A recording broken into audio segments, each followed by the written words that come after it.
7-year-old Ella approaches Margaret, her face beaming as she holds out a handmade card. Margaret's cold dismissal pierces Ella's heart. The card is tossed aside without a second glance. "Is this the best you could do?"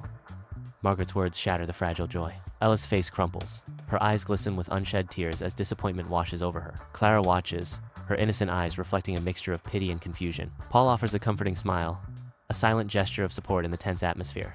Ella cleans the dusty attic, her movements stirring up forgotten memories. She discovers a hidden box filled with old coats. Inside, a baby photo surfaces. The name tag reads Emily Hartwell.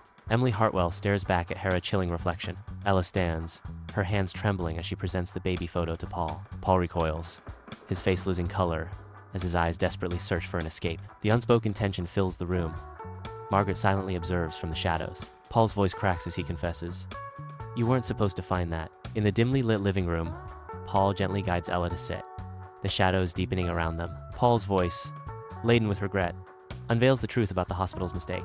He recounts Margaret's struggle to accept Ella, her inability to reconcile the truth. Ella listens, tears streaming, her face a canvas of shock and emerging comprehension. The fragments of her life begin to align, painting a portrait profoundly different from what she ever imagined. 2 years later, Ella stands on the roadside, a duffel bag at her feet, her youthful face etched with a mix of determination and vulnerability. She stands alone on the edge of a vast highway, ready to leave home and embark on a journey to find her biological mother. The endless highway stretches before her, symbolizing the uncertainty and hope that lies ahead. A rainy Thursday afternoon, Ella arrives at a modest clinic, her apprehension palpable. She nervously approaches the reception desk, her voice barely a whisper.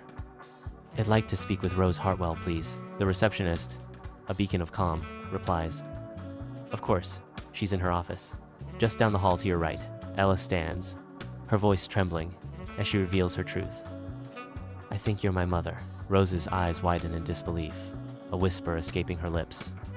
"Emily?" A moment of profound connection as tears begin to stream down both their faces. Rose is overwhelmed by the revelation, her own tears flowing freely as she stares at Ella. Sunlight fills Rose's cozy kitchen, the air thick with the comforting aroma of freshly brewed tea.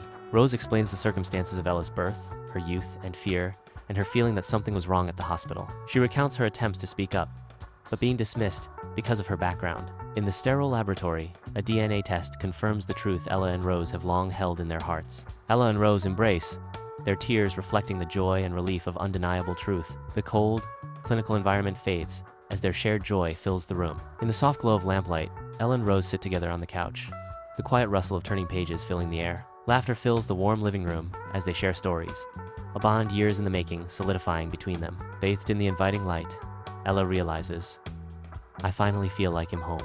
Ella approaches the Martin family home, stopping across the street, her gaze fixed on the house. She stands silently, the house a stark symbol of rejection and resilience. A wave of closure washes over Ella as she acknowledges her past and embraces her future. In the quiet of her new bedroom, Ella lies in bed, a gentle wave of peace washing over her.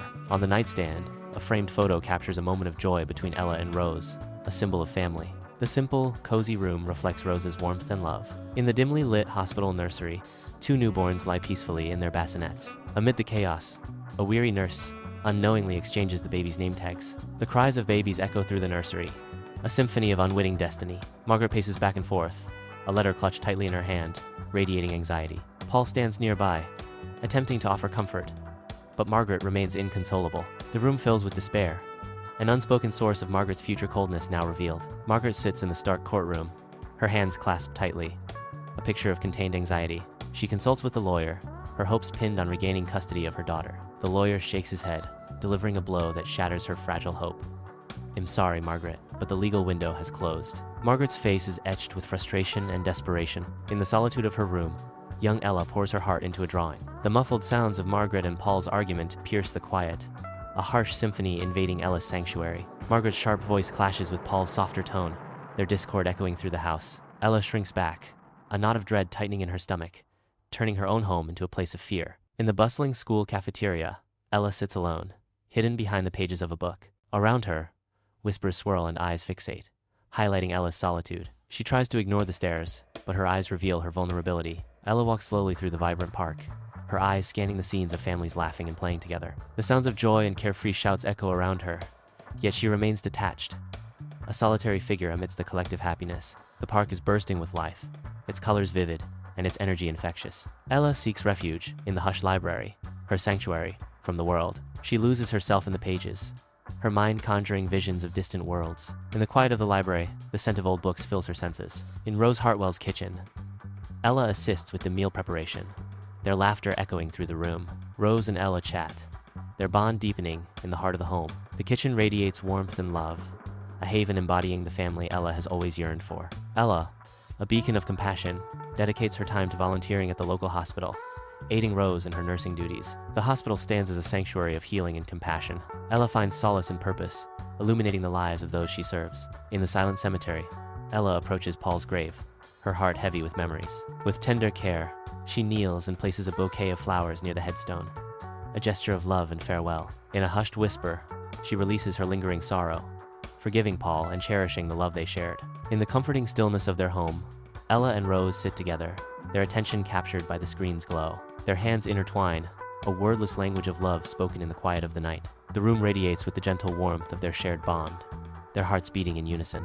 Ella and Rose stroll along the shore, the sun warming their faces as they take in the freedom of the open beach. Their laughter fills the air, each word a testament to their joy. The sea breeze whispers secrets of renewal, mirroring Ella's path to self-discovery. In the quiet of her room, illuminated by the gentle glow of a desk lamp, Ella sits lost in contemplation. Gratitude washes over Ella as she reflects on the love and acceptance she found with Rose. The room, bathed in soft light, exudes peace and hope, a testament to the enduring strength of family bonds.